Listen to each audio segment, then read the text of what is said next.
Hey all you cool cats and kittens, welcome back to Remote Learning with Miss Corwin. We are going to be continuing our narrative writing and we are on day 6 today. So yesterday we were talking about how do we keep our readers reading by making our stories meaningful.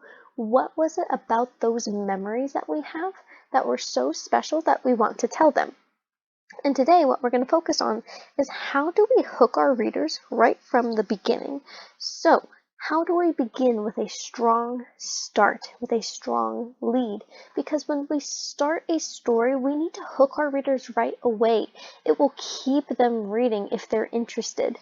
I remember one of my most favorite books openings I had ever read began with something like, "The house was on fire and it wasn't my fault." And that was the first sentence in the whole book. And it made you wonder, wait a minute, why was the house on fire? What was happening there? It kind of seems like it was your fault because of the way you described it. So I always thought that that was a really, really good lead to a story. Some people like to start their stories with one day or once upon a time. But we can do so much better than that. We are so much better writers than that. So it says a good reader will give their a good writer will give their readers a little hint about what's going to happen in the story. So how can we give little hints about what's going to happen? Usually, we are going to want to start with one of these 4 things. So this is how some authors like to begin their stories, and these are really good ways to begin stories. So we can begin with an emotion or a feeling. If you tell me right off the bat what you're feeling in that moment, it kind of helps put me right into that situation that you were in to help me understand how you were feeling during this time. You can also start with an action. What were you doing right when this happened? Sometimes you can even start with something that happens later in the story. So you might be saying something like, as I was running the race, I could feel that I was going to win. But let's not get ahead of ourselves. And then you tell me the story from the beginning, if you were going to tell me a story about how you decided to practice for a race. So you can definitely start with something that you were actively doing. You can start with dialogue. Dialogue is that word that means people speaking. So you can start with something like, "Honey, are you ready for school?" my mom called from downstairs. And it's kind of another way just to put us right into that situation, right into that memory where you are feeling what is happening right then and there. Or you could begin with a description. Describe what the setting looks like, what the scene looks like. Describe what you were feeling. That kind of goes back to the emotions and feelings section. But give me a description of what's going on there. So if you wanted to describe, let's say you were writing a story about going to Disneyland, you could say something like, as soon as I stepped through the gates, I could smell the cookies and the ice cream wafting in the air. Because when you go to Disneyland, it smells really, really good everywhere. But that's a way to describe something. That's your very, very first sentence. These are all ways to start your very, very first sentence of your whole story to make your readers want to keep reading. It's way more interesting than saying, "Once upon a time," or saying, "One day my family went to Disneyland." No, there are so many better ways to start your story, so that's what we're going to be practicing today. So we have a new story today. It's called Grandpa's Face. And let's pay attention to the way that Eloise Greenfield starts her story. So I'm going to let the story tell itself. Grandpa's Face by Eloise Greenfield.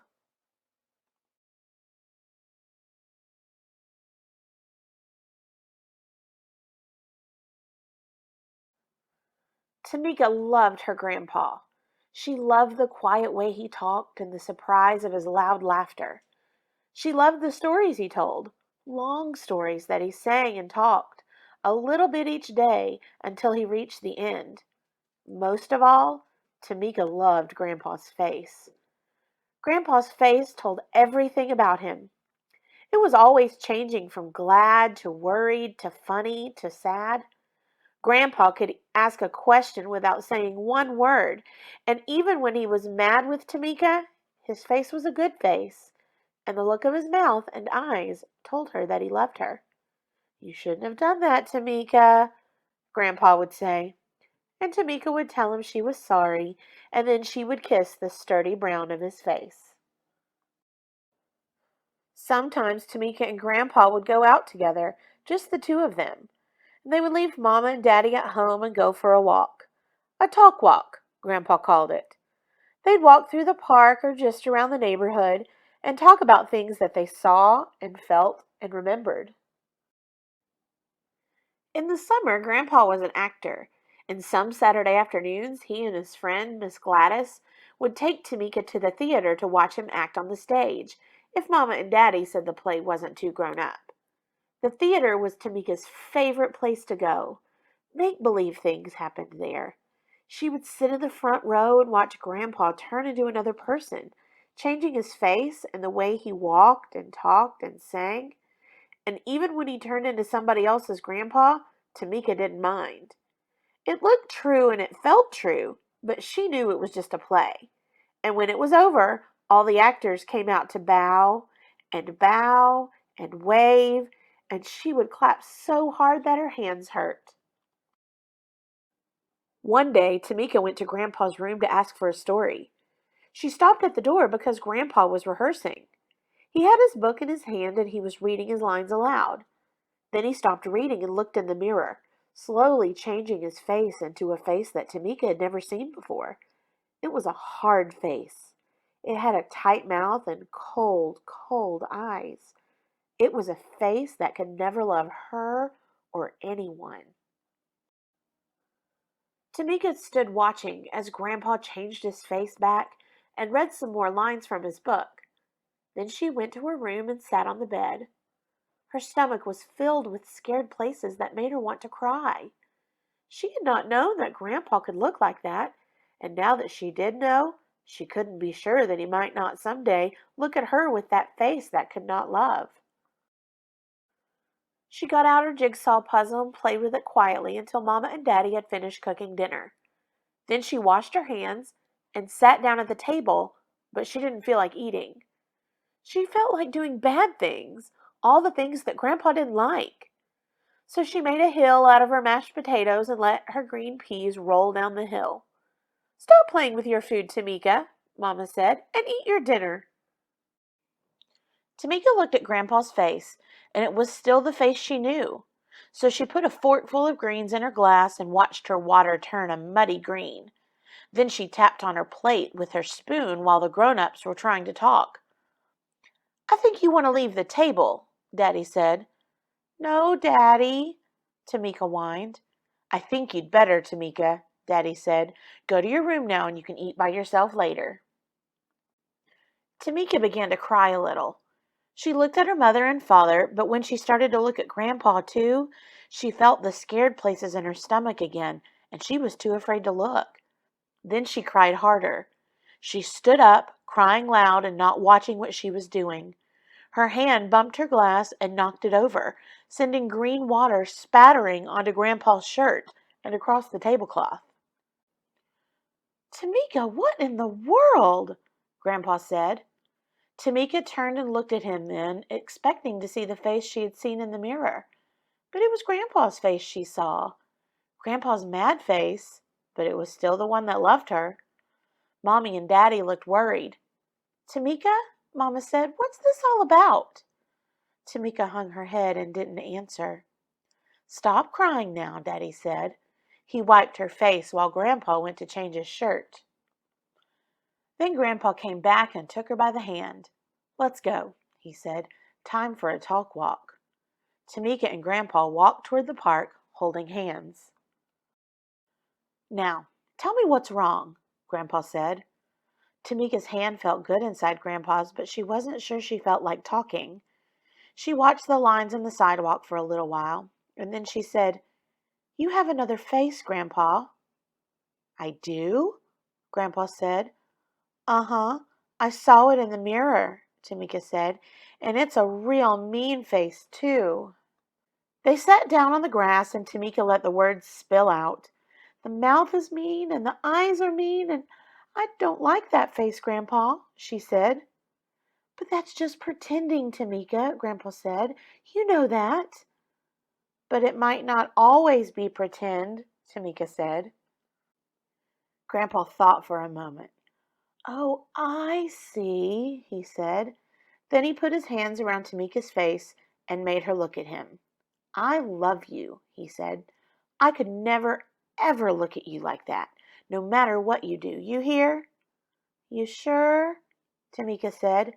As sure as I am that you love me, Grandpa said. Tamika knew she was safe then, safe enough to hug Grandpa and kiss the sturdy brown of his face. Grandpa hugged her back. Let's go home now, he said. On the way home, Grandpa stopped to talk to an old friend, but Tamika didn't pay any attention to what they were saying. She was much too busy watching a wave of laughter as it spread across her grandpa's face.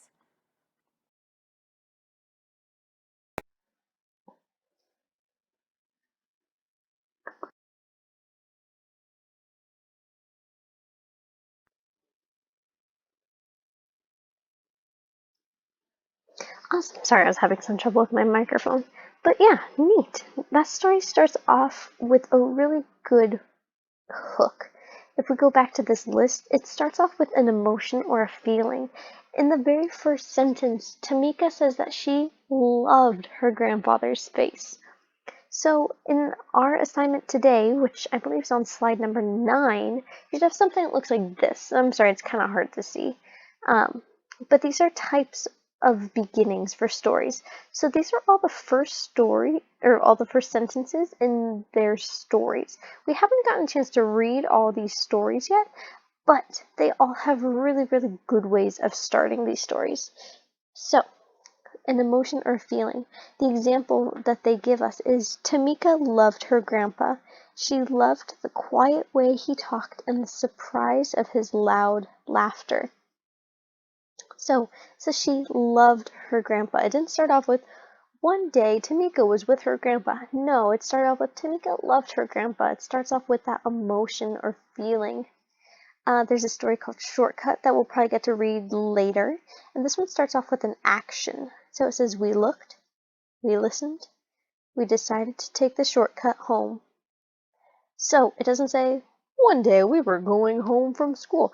No, it starts off with this really neat way. This is the first sentence of the book, and it makes you want to read more because you're like, wait, why are they taking the shortcut home? Where are they coming from? What's going on? In this book called The Bee Tree, it starts off with dialogue, meaning somebody is speaking. The very first sentence, somebody is speaking. And they say, I'm tired of reading, Grandpa, Mary Ellen sighed. I'd rather be outdoors running and playing. So instead of saying, one day I was doing my homework and had to read, it starts off with, I'm tired of reading, Grandpa. It helps you put it right into that scene. You are put right into this scene where Mary Ellen is tired of reading. And then the last one, in November, it has the description. It describes November. It says, in November, the earth is growing quiet. It is making its bed, a winter bed for flowers and small creatures. The bed is white and silent, and much life can hide beneath its blankets. So they don't just say, one day it was November. No, they paint us this really nice picture with words. They tell us that the earth is growing quiet. It's making its bed, or a winter bed for flowers and small creatures. The bed is white and silent, and much life can hide beneath its blankets. And that's just a really, really neat way to tell us this, to set us up for this story. And all of these beginnings give us a little bit of a hint as to what we are about to read. So in here, we are going to know that she loved her grandpa, and it's going to be something about her grandpa for this story. In the shortcut, we're going to see that they're taking a shortcut home. It says, I'm tired of reading, Grandpa. I'd rather be outdoors running and playing. It gives us a little bit of a hint about what's going to happen next. And for the description, it seems like it's going to set us up for something happening in November. So, I included my own examples for these as well. So, for an emotion or feeling. So I'm talking about the story where I got to see fireflies for the very first time. And the way I would begin that story would be to begin explaining that I was in an RV traveling through Texas. So if I wanted to start with an emotion or a feeling, I could start with something like I was nearly bursting at the seams with boredom because I'd been in the RV driving for hours and I was so bored. I could start with an action, like I stared out at the open land as Texas rolled by us. That action is me staring out at that land, and they give us a hint that I'm in Texas right now. Something's going to happen in Texas. I could begin with dialogue, meaning I could begin with me saying something or somebody saying something. So, Mom, are we there yet? I whined. Or I could begin with a description. So the description I chose says, as far as I could see was flat, open land stretching to the horizon. So I was describing what the land looked like around me.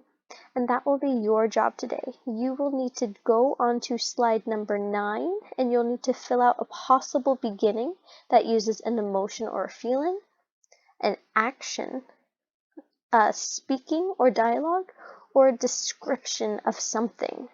So be as creative as you want. This is a creative writing project, so you can make it whatever you want it to be, as long as you try one of each of these categories.